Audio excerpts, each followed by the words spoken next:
You'll never speak English well, Mateo.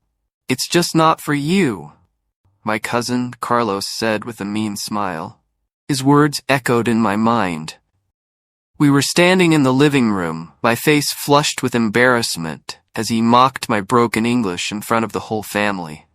That day I decided something. I was going to learn how to speak English fluently, no matter how hard it got. Hello, I'm Mateo Garcia. I've been learning English since I was a teenager, and it's been quite the journey. In today's global world, mastering English isn't just a luxury, it's a necessity if you want to communicate and connect comfortably. I now use English daily, and it feels natural, but it wasn't always this way. In fact, English and I didn't get along very well at the start.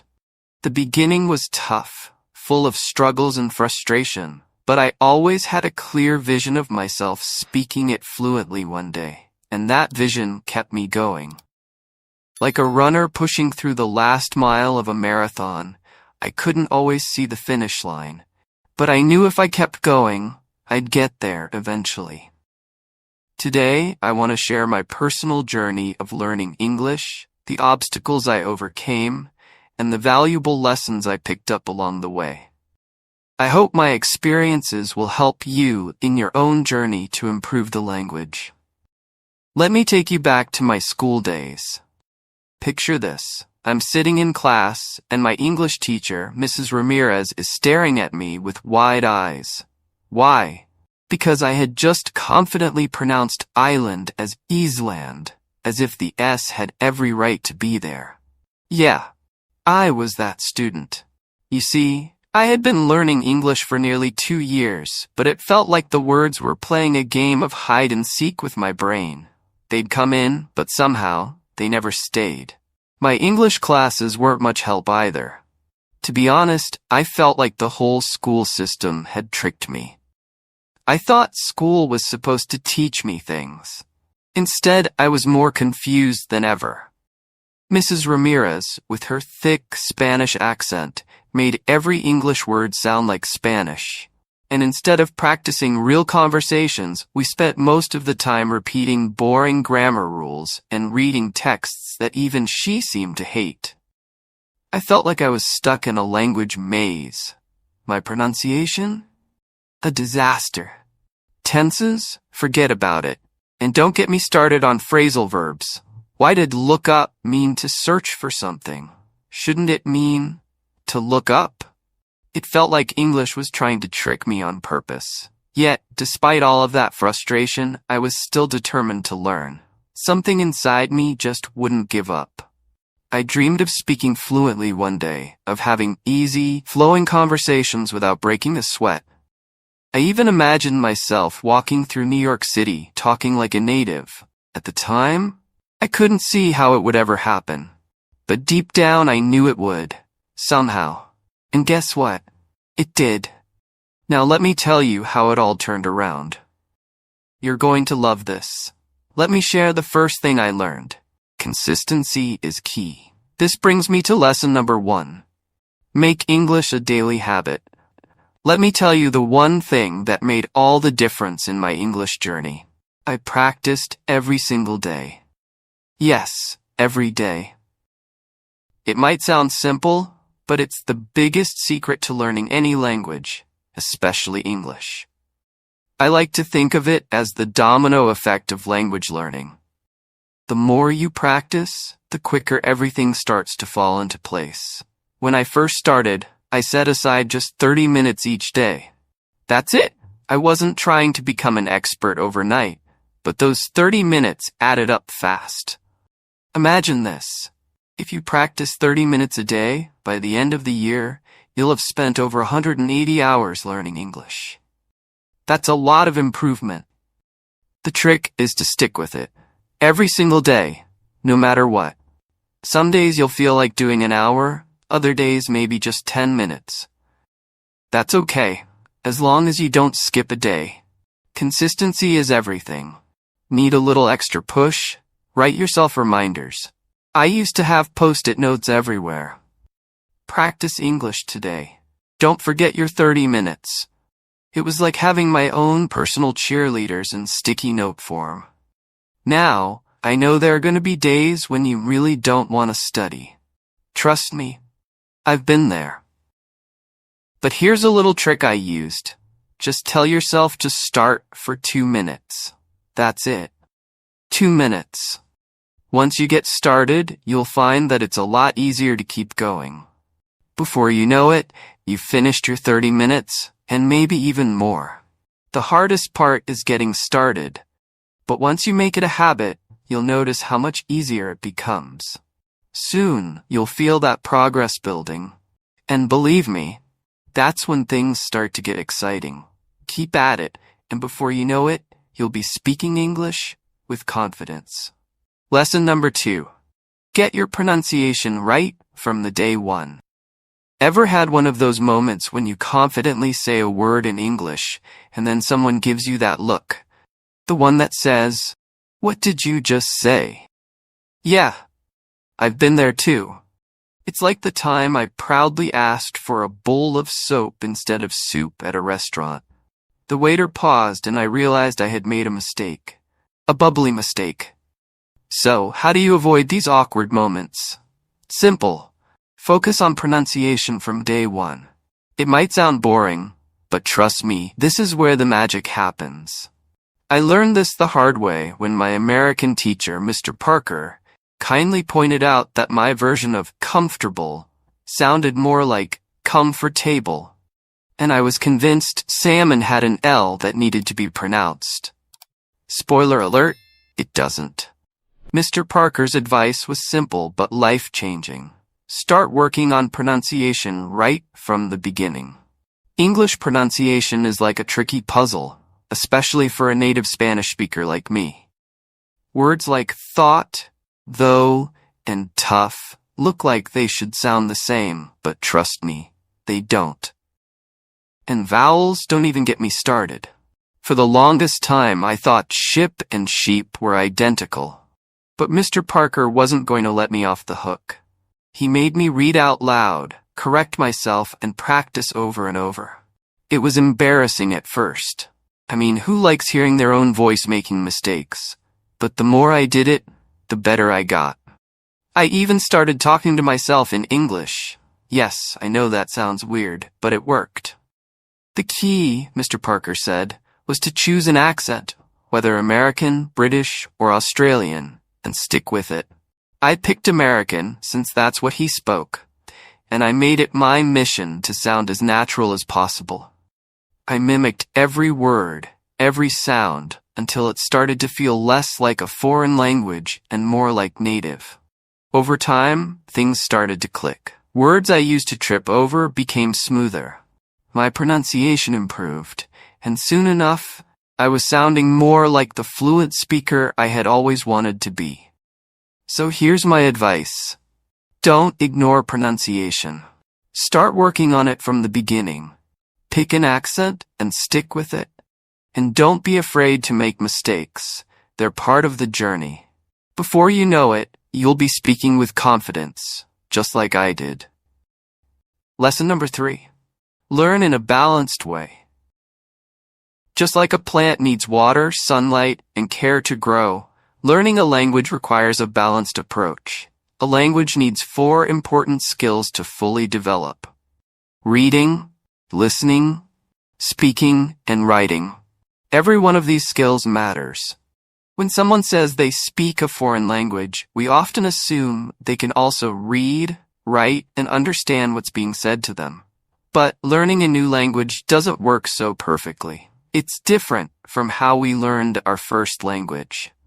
As babies, we first hear people talking, then we start saying words, and only later do we learn to read and write. With a new language, it's not always that smooth. You might get really good at one skill, but struggle with another. For example, you might be great at reading English, but when it comes to speaking, it's a whole different story. Or maybe you speak fluently, but still make mistakes when writing. It's like following a recipe. If you only focus on one ingredient, like adding too much salt and ignoring everything else, the dish won't taste right. That's why it's so important to work on all 4 skills at the same time, especially in English. English has tricky spelling and pronunciation, so if you don't practice reading and writing early on, it's easy to get confused. When you practice all the skills, you start seeing how they connect. Writing helps with speaking, listening improves reading, and so on. You don't have to do everything every day, but it's good to mix them all into your weekly routine.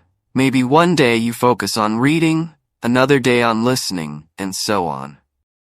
The great thing is there are fun, easy ways to practice, like watching shows with subtitles or reading while listening to audiobooks.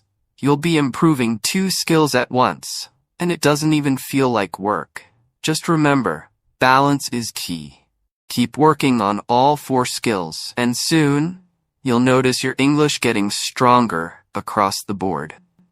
Lesson number 4. Binge watch your way to better English. Let me tell you, movies were my secret weapon when I was struggling to learn English. I still remember the first time I watched The Avengers without subtitles. I was so lost. Tony Stark was throwing all these jokes and I was just sitting there like, what did he say? But I didn't give up. I started with movies I loved, simple ones like animations or action films where the plot was easy to follow. I'd watch them with English subtitles so I could match what I was hearing to the words. Over time, I noticed something amazing. I didn't need to pause every 5 seconds to understand. I could actually follow the dialogue. And the coolest part? I started picking up common phrases and slang that textbooks never taught me. Phrases like, "What's up?" or "You nailed it," started making sense in real conversations. I even found myself mimicking the way characters spoke. Because, let's face it, who doesn't want to sound cool like Iron Man? So, if you love movies, why not use them to learn? Start with 1 movie a week, something you enjoy, and don't stress about understanding every word. Just let the language sink in naturally. You'll be surprised at how much you can pick up. Oh, and pro tip, keep track of the movies you watch. Trust me, it's motivating to see your learning list fill up, and who doesn't love feeling accomplished while watching a good film? Lesson number 5. Track it to hack it. Now, I'm not the most organized person, but keeping a logbook saved me from feeling like I was making no progress. Let's be real. Learning a language can feel like you're walking through mud sometimes. You try so hard, but you're not sure if you're moving forward. That's where the logbook comes in. Every time I learned a new word or phrase, I'd jot it down. Not just the word itself, but how I learned it. For example, I once wrote, "Learned gorgeous," while watching Friends. Ross used it to describe Rachel. That way, I had a story to connect with the word. And trust me, it helps when you have a funny or personal memory tied to it.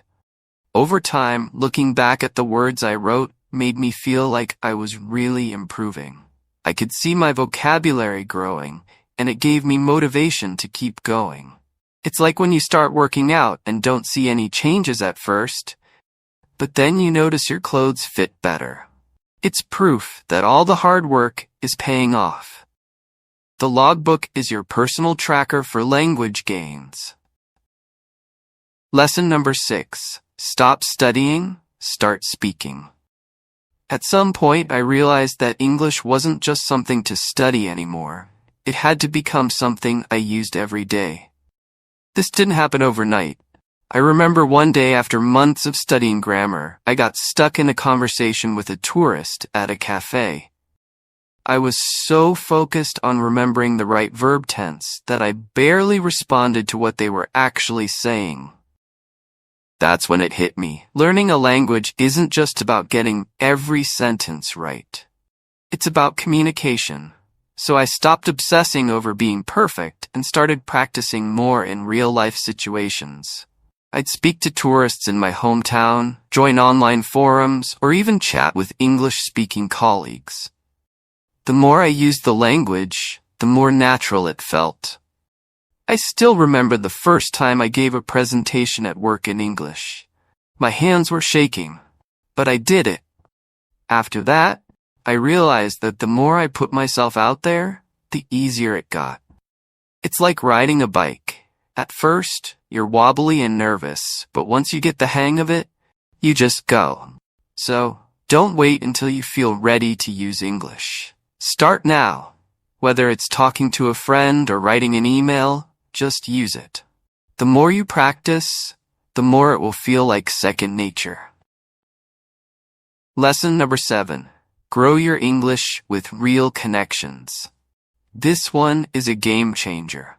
When I first started learning English, I mostly studied on my own, but it wasn't until I started making friends who spoke English that I really saw my skills improve. I met Mike, an American guy living in my city, and we clicked right away. Hanging out with him was like getting free English lessons, but in a fun way.